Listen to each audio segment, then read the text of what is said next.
Supreme court Sindh में मकानी अख्तियारन बाबत फैसलो बुधाए छडियो आहे। मास्टर प्लान ठाहिण ऐं उन्हनि ते अमल कराइण मकानी हुकूमत जा इख्तियार आहिनि। मकानी हुकूमत तहत ईंदड़ मनसूबा सिंध सरकार शुरू नथी करे सघे।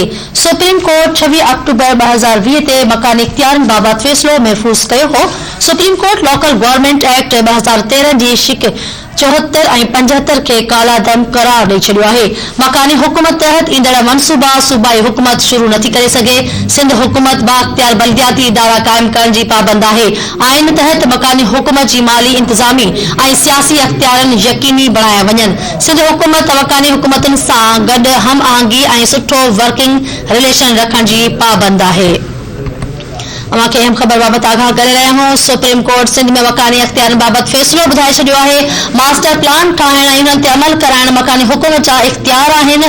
मकानी हुकूमत तहत ईंदड़ मनसूबा सिंध सरकार शुरू नथी करे सघे। सुप्रीम कोर्ट 26 अक्टूबर 2020 ते मकानी इख्तियारन बाबत फैसलो महफूज़ कयो हो। Supreme court local government act 2013 जी शिक 74 ऐं 75 खे काला दम करार ॾेई छडियो आहे। मकानी हुकूमत तहत ईंदड़ मनसूबा सूबाई हुकूमत शुरू नथी करे सघे। सिंध हुकूमत बाख्तियार बल्दियाती इदारा कायम करण जी पाबंद आहे। आइन तहत मकानी हुकूमत जी माली इंतजामी ऐं सियासी अख्तियार यकीनी बणाया वञनि। सिंध हुकूमत मकानी हुकूमतुनि सां गॾु हम आहंगी ऐं सुठो वर्किंग रिलेशन रखण जी पाबंद आहे।